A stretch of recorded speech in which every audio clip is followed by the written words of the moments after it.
Hello, my name is Peter Fan.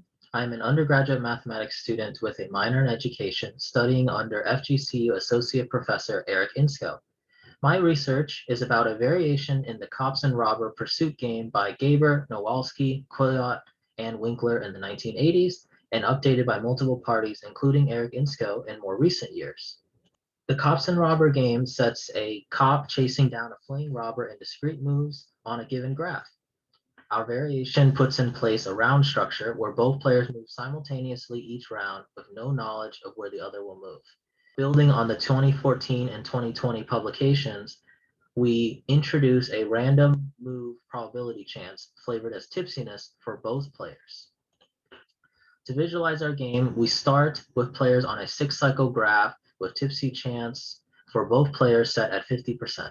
Each round, players can move objectively, which we call sober, or randomly, which we call tipsy. We denote 2 spinners to show rounds and tipsy player directions. Start by spinning the round spinner. We have 4 possible outcomes, each with a 25% chance of occurring. Cop robber move,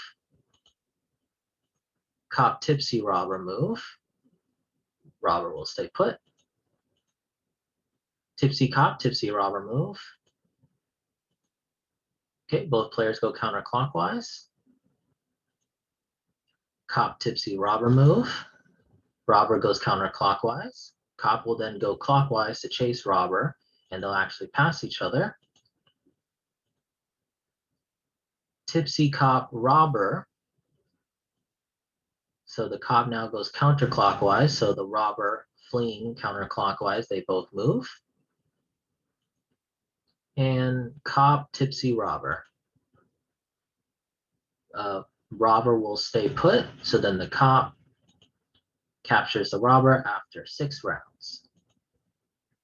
The inspiration for this project is based on an observation of white blood cells pursuing a bacterium, where both organisms have agency, but also move out somewhat randomly as they search and avoid one another. The purpose of our project was to model a real-world scenario using a discrete set of probable states and calculate for interesting results that emerged from our model. We calculated steady states and expected game duration for various graphs and tipsiness ratios for either player using Markov chains and transition probability matrices. Here we showcase some of the graphs we studied. The first is the 6-cycle graph. The next is the famous Peterson graph with 10 vertices and 15 edges, but only a maximum distance of 2 away. Last, we show the friendship graph with 2 arms, also called the butterfly or bow tie graph. This graph has only 5 vertices, but due to its completely connected center vertex, the Markov chain becomes very complex.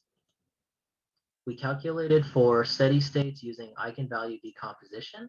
Here, our example follows the 6-cycle game we played earlier.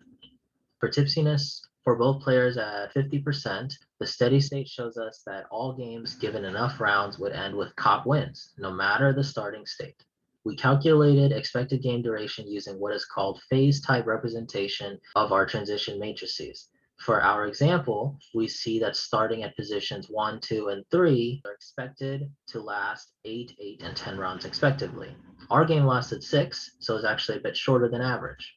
We found that tipsiness for robber players, regardless of cop tipsiness, resulted in cop win scenarios every time. Robber win scenarios only occurred when robbers were completely sober, and the only outlier result was with the friendship graph. We suspect this has something to do with the non-vertex transitive nature, but further study is required. This project is ongoing, and we are interested in studying more types of graphs as well as modeling current graphs in the abstract sense. We are also interested in testing different methods of player awareness, such as having players use a method of detection akin to locating sets instead of their present omniscience to the other player's location. Thanks so much for listening to my presentation, and I hope you all found something interesting about the work we have done so far.